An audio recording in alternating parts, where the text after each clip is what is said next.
The Stuttering Severity Instrument 4th edition, or SSI-4, is a stuttering assessment that can be used in both clinical settings and for research purposes.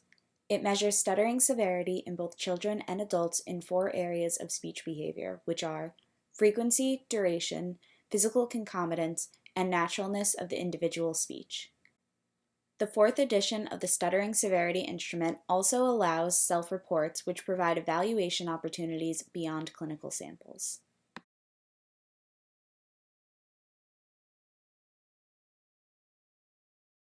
The examiner record form provides us with identifying information, records the results of the reading and picture samples, and calculates the percentage of stuttered syllables from both assessments. The examiner's manual provides information on the validity, reliability, norming, and administration process of the test. It also includes the clinical use of self-reports, the stimulus materials, and the interpretation of test results. The test items will vary from child to adult. The testing manual is split up by reader and non-reader examinees. In the non-reader portion, picture plates are used to elicit speech from the examinee. For the reading portion of the testing manual, reading plates are used, which are organized into 3rd grade reading level passages, 5th grade reading level passages, 7th grade reading level passages, and adult reading level passages. The clinical use of self-report, or CUSR, is a self-report from the examinee in which they discuss their stutter.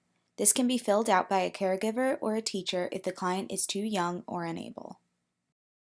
The test also requires a video or audio tape recording of the client having a stuttering episode.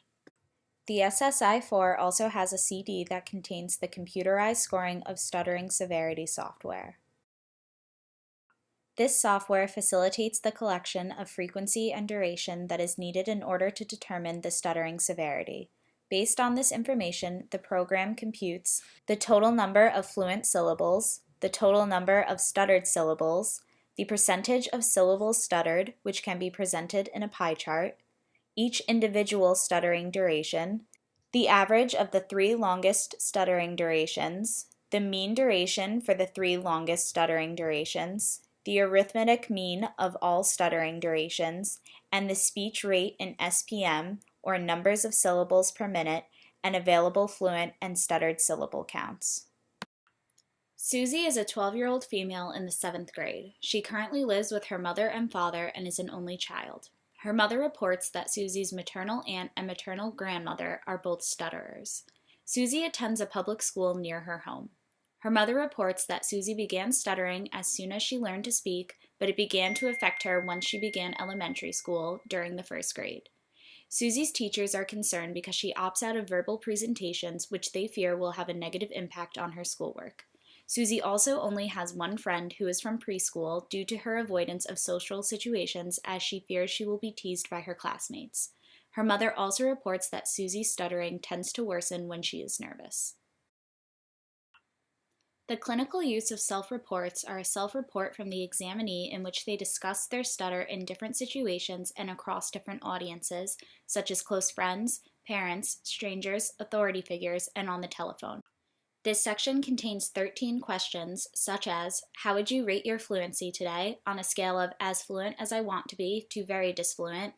Or how often do you manipulate a speaking situation to avoid saying your name on a scale of always to never?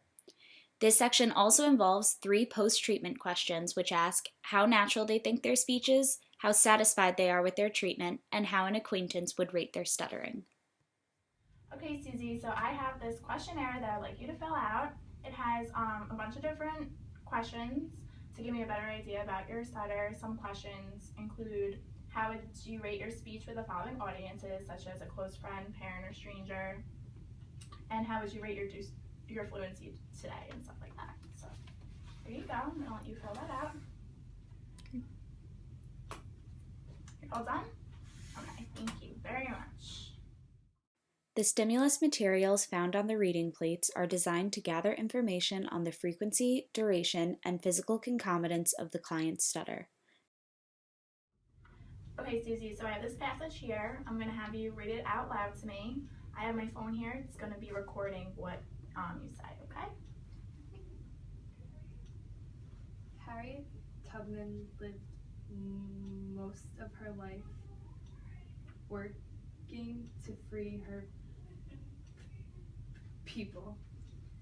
As a young slave, she ran away to the north, but frequently she returned to the south to help other slaves escape. She became a famous leader of the Underground Railroad, a secret network of households that provided food and shelter to runaway slaves. Harriet led groups of slaves from one point to another on the perilous journey north. They traveled only after nightfall, hiding during the day in basements, fields, and forests. Harriet was a master of tricks and disguises, and at one time a reward of $40,000 was offered for her capture. Her daring rescues helped hundreds of slaves escape to freedom. As she once said, "I never lost a passenger." Good job. In the speaking portion of the test, the clinician has a conversation with the examinee in order to gain more insight on their stuttering in a contextualized manner. This can be done either through the use of the included picture plates, in which the client describes what they see in the pictures, or by discussing recent or upcoming events such as holidays, vacations, or school. Okay, thank you. So, Thanksgiving is coming up in a couple weeks. Are you excited for that? Yeah. What are you gonna do? Do you have any family traditions? We're gonna go to my grandma's, and my cousins from Florida will be there. What's your favorite food? Do you like to eat the turkey, or? I don't like turkey. Me neither. What do you have instead? Ham. And what else do you eat at the table? My favorite is mashed potatoes. Mine too. They really are. Do you guys have favorite desserts, like pies and cookies?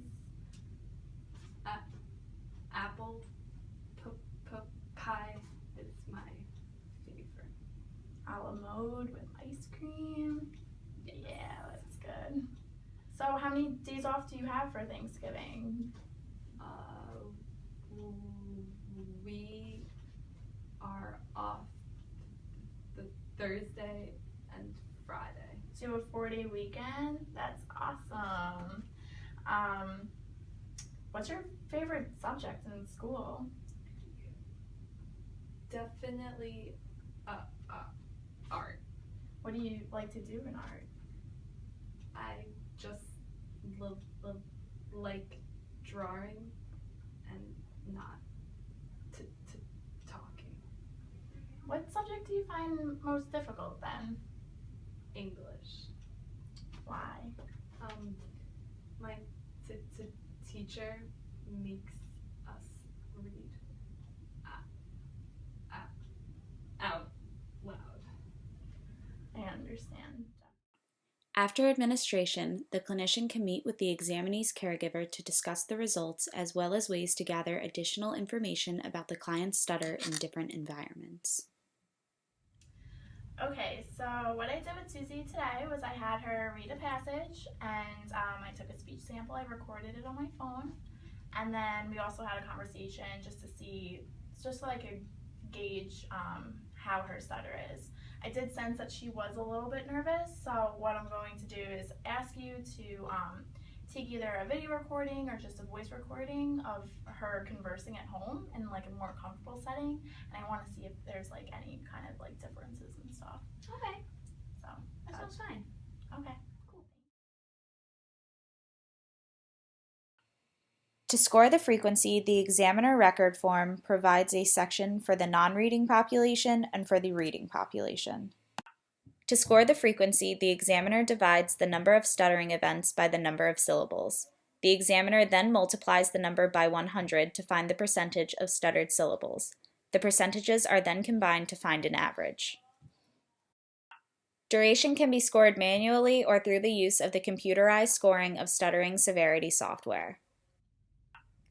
To find the duration manually, the examiner can measure with a stopwatch. The 3 longest durations of stuttering events are added together and divided by 3 in order to find the average duration. To find the duration using the software, the clinician presses the left mouse button once for each fluent syllable and presses and holds down the right mouse button to measure the duration of each stuttered syllable. To score the physical concomitants, the examiner can either observe the actions during the assessment or watch them back after having recorded the session with the examinee. Speech naturalness is rated by the examiner's own objective judgment. Once the examinee's total score has been determined, their percentile ranking and severity equivalent can be found on the second page of the examiner record form.